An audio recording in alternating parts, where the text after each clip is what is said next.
My name is Tona Luisa Osher. I was born in California, raised in New York, and have been an expatriate living in Mexico for almost 30 years. I was trained as an art therapist.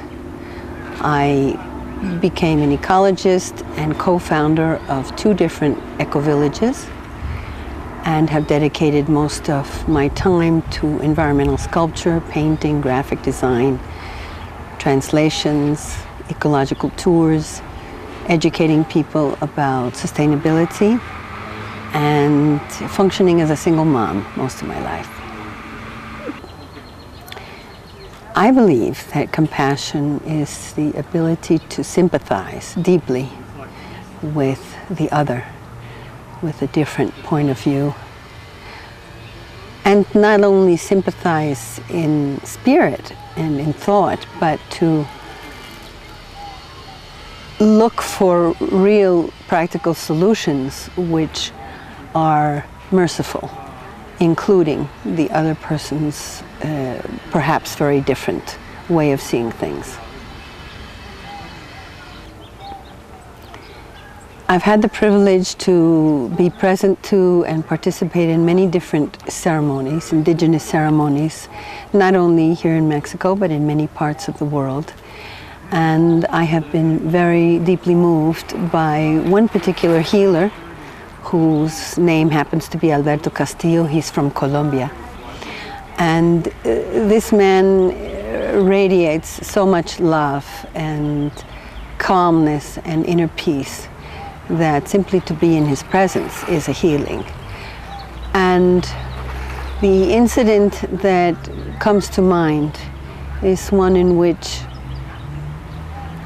there was a selection to be made of someone to become a pipe holder or to become a leader in a particular group, and this man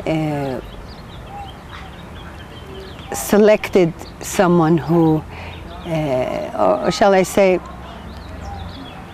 in the course of my experience with being a supporter of indigenous communities and indigenous cultural work, I've come in contact with people who have appointed people who I wouldn't think would be appropriate leaders because of the contradictions in their life. And when I have asked individuals about why did you select this person for a leadership role, even though they have many contradictions in their life, the answer was, everyone deserves a chance. I think that speaks very highly about the issue of compassion, that we all deserve a chance. Another incident I will recall is when I had the chance to film with adult retarded people, and one of the people included in those groups that I was documenting was a person who had been disfigured from birth, like a monster, and was unable to work during the daytime because his disfigurement was so gross that he couldn't keep any jobs, and at night he had, janitor's jobs. And he, although it was very painful for him to submit to lights and a documentation of his situation, he just looked at the camera and he said, "Nobody's perfect." Another example I have directly in mind, which always is very poignant for me, is when I was documenting, I also do video, I was documenting in the war zone in Nicaragua, where Nicaraguan carpenters were helping a brigade of stateside who were building houses for people who were fleeing the atrocities of the Contra during the Nicaraguan War. And the Contras committed many atrocities during that war, and many of them were captured, and I was asking these Nicaraguan carpenters, how do they treat the people who were captured, knowing the atrocities they have committed? And the carpenters said, "These are our brothers. These people have been misguided and misinformed. And we treat them with even more sensitivity. We never mention anything that they have done because we don't want them to go back to the other side. And we include them in our struggle for independence.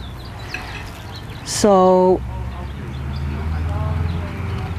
that to me was a very different perspective on how to deal with prisoners of war, and one which I had never heard before in my life. Living for more than 30 years here in Mexico in a rural area, and having witnessed many different things take place, I have noticed that the solutions for criminal actions are very different from in the Occidental world, where people simply litigate, shove people away in jails, and you never see them again. Here, many times, that is very difficult, and it's necessary to find other kinds of universal wisdom to solve local issues. I remember an experience where some young people who had stolen from me and local neighbors where I live had grown up, gone to the States, earned some money, come back, married, had lovely children, and apologized by coming and actually hiring me to do a baptism recording for their family. And when I came to their family, it was neat and clean, and their whole family was very generous and very hospitable. And this was a family that had been accused and convicted of some very, very serious, heavy crimes.